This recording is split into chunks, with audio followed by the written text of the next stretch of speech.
My subconscious is really crazy. I've got the weirdest dreams of anybody I know.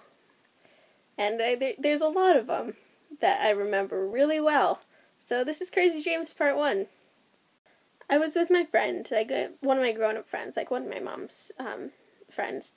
And he was running a business out of a lake where he would take people across the lake on rafts. And they were really nice rafts. They weren't, like the derpy wooden rafts. They were the cool rafts. And I really wanted a job, and he was totally willing, but he's like, well, as a formality, you need to pass this test. I know you're a really good swimmer, and I know you know how to run these rafts and everything, but you've got to pass this test. And so I tried, but my mom wouldn't let me get on the raft. I was having to get on the raft out in the middle of the lake, and I just couldn't do it for whatever reason. And so we went back to shore, and I was like, I can't do this. I don't know why I can't do this. And he's like, well, you can do it again. We're going to have another test later with a bunch of people who are new to this. But I was so angry. I was like, I can't do this. Never mind. And they made me do it again. And I started doing really well. And for some reason then, there were trails leading off of the lake, like rivers, but they were more like ski trails. They were like snow. And so he had to turn on this humongous faucet to make those trails easy to raft on. And so I start rafting, right? And I'm really good at rafting on these stupid trails. Really, really good. I'm pro. I'm the best person this place has ever seen. And then I find out I'm a secret agent. I don't know how, but somehow I'm a secret agent. And I see this couple walking around with a briefcase. I'm like, oh man, that's a briefcase I need. They stole it. And so I steal it from them, and it turns out it just has, marbles in it. So to apologize for all this trouble I've caused them, I decide to become their real estate agent. And they're looking for a house in the area. And so I start showing them this house, this really cool house. And there's this trail that you have to take to go down to the house off of the ski trail river thing.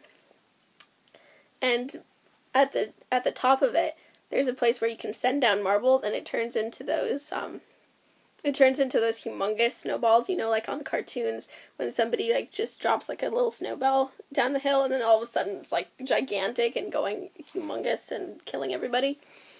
One of those kind of snowballs.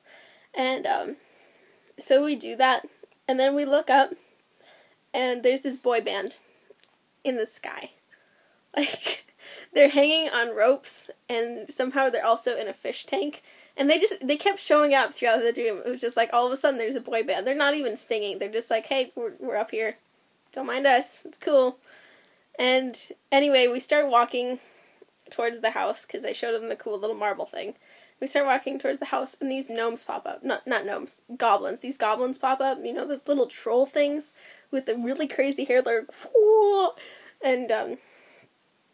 and they start telling us we'll meet a hairy end and a yeasty demise. I don't even know. A hairy end and a yeasty demise. But we keep walking down, and then we realize there's this evil queen right next to the house I'm wanting to show them. And she has this crown, and we realize the only way to sneak into this party, she's surrounded by people. We realize the only way to sneak into this party is to become cheerleaders. And then, so the trolls, the goblin troll things that were warning us about the hairy end and the yeasty demise, they dress up as cheerleaders, and we all dress up as cheerleaders. And we start cheering down these stairs. We're like, oh man, yeah, yay, party, queen, yeah. And the queen's like, you deserve a crown. And so she puts this crown on my head, and it makes my hair get really, really, really, really big. And then it starts turning into a cupcake, and I'm like, oh no, I'm gonna die, I'm gonna suffocate in this cupcake. And so I take it off, and I put it on her, and she can't escape for whatever reason.